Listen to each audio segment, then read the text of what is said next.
Hello and welcome to Kevin's commentary on comics. Today I am going to continue a series I started a few episodes ago on comics on the screen. I've already gone through Agents of S.H.I.E.L.D., my rewatch of Avengers Age of Ultron, and today I'm going to talk about The Flash. Now, when I first recorded this, I had only seen the first episode of Season 2, and since then I've watched a few more episodes. So some of my thoughts have changed a little bit from this first recording. We'll get into the first recording next, but stay tuned to the end. I've tagged on some additional comments. You want to know what those were? Did my opinions change? Are they the same? I don't know. You'll have to find out. Watch to the end. All right, let's go.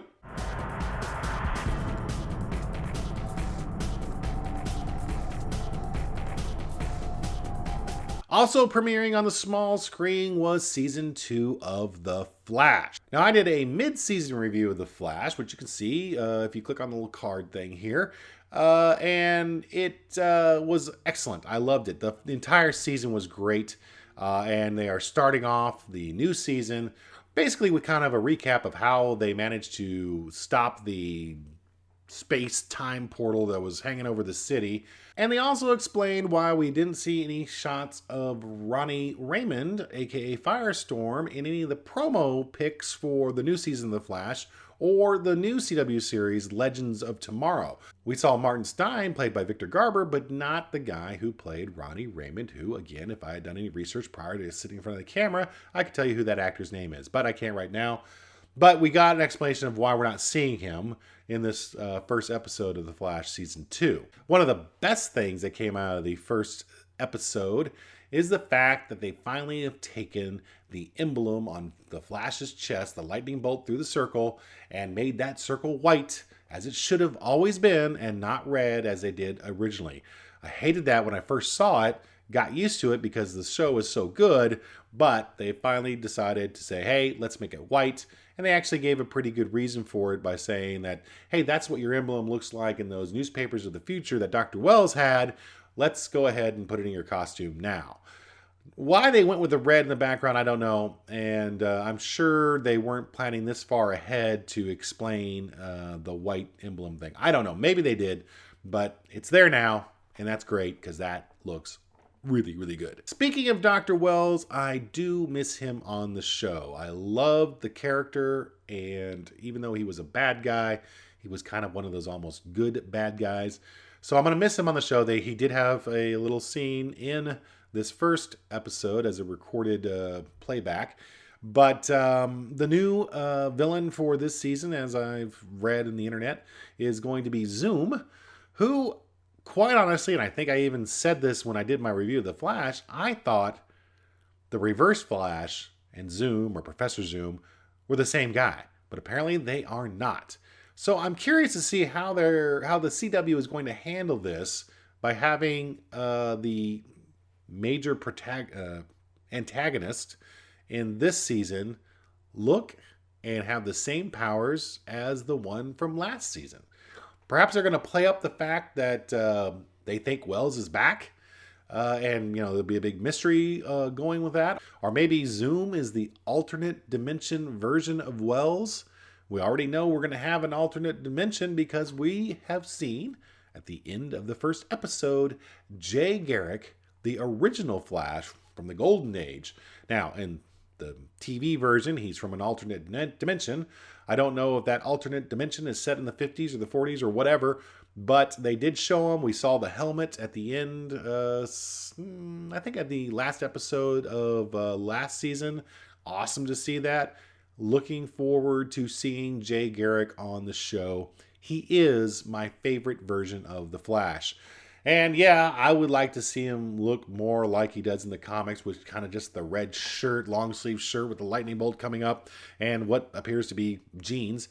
But they've got him, as usual, in leather. But they still kind of, looks like they have kind of done the lightning bolt coming up out of that. And plus, they got the helmet. So thank God they have the helmet. If they didn't have the helmet, what is the point? So I'm excited about that. That really is one of the main things I'm looking forward to seeing out of this show. But I have faith in this show. It really wowed me the first season. It's really up there as probably one of the best superhero TV shows I've ever seen. Yeah, I said it. I think it's better than Marvel's Agents of S.H.I.E.L.D. I could not wait to watch the current episode of The Flash once it was available to me, because I don't have cable. I get everything through Hulu or Amazon or Netflix. So wherever, I think it comes on Hulu the day after it actually airs on air. Whereas Marvel's Agents of S.H.I.E.L.D., I didn't let them stack up, but I didn't watch them immediately. It wasn't a must-see for me. Liked it, but it wasn't a must-see. Flash, must-see. I've got to see the episode when it comes out, or when it's available for me to watch to come out. Oh, and one thing. This promo pic of the Flash of Two Worlds is so awesome. I love the fact that they did homage to the first comic book meeting of these two Flashes, and I think they did a great job with this recreation of that cover. You know, that alone should make you want to see this show if you haven't seen it already. Right? Right. All right, now, since filming this first segment of The Flash, which was only after the first episode, there's been a few more episodes that have dropped, and I have watched them, and I gotta say, I've got some mixed feelings so far. As I said originally, when you watched the video just now, that The Flash was one of my favorites from the first season. But so far on the first couple shows, I'm a little iffy. First off, I wish they had made Jay Garrick older and more experienced than they did. First of all, he only looks like he's about maybe 5 or 8 years older than Barry, and has only been in The Flash for about, 3 or 4 years, maybe only 2 years. I can't remember exactly what was said, but it wasn't like 20 years or something like that, which I think would have been better. He would stand much more of a mentor if he had that type of experience. I also didn't like the fact that he didn't have his powers, so it was explained that Zoom, in his world, stole them from him. But I kind of wanted to see him have the powers here, and I'm sure probably he'll get them back at some point in time, because he's not off the show by any means. But it would have been cool to see him use his powers, although we did get some flashbacks, no pun intended, of him battling Zoom, so that was decent. Another downer was one of the things I was a little worried about when I first found out about this show being on the CW. I expected a lot of what I like to call CW schmaltz. You know, the over melodramatic tones and love stories that would get in the way of the true superhero tales that I wanted to see. We got some of that in the first season, but not that much. And boy, in the second and third episodes of this season, they have kind of poured it on. Hopefully that won't last, because I just kind of get bored with that junk. Another thing that I don't really care for is Iris West helping out in Star Labs with Cisco and Caitlin. These seem very, very forced. I remember one scene in this current season where Flash is battling, I think it was the Atom Smasher. Wasn't going that well, and she says, "Flash, you have to get out of there." Well, no kidding. Blech. Just have her do the Lois Lane thing and do reporting and such, like she was doing mainly in the first season. On the plus side, I thought we were done with Dr. Harrison Wells, but oh no. We have seen him on Earth 2, and now maybe he's back on Earth 1. But is it the same Harrison Wells or the Earth 2 version of Harrison Wells? Not sure yet, but you know what? It's cool. Tom Cavanaugh is so great in the role, and I'm glad he's still around. I can't wait to see what he does. Speaking of Earths 1 and 2, I love the explanation of the DC multiverse. Another nice touch and a great nod to the comics. So I'm Kevin, and that was my commentary.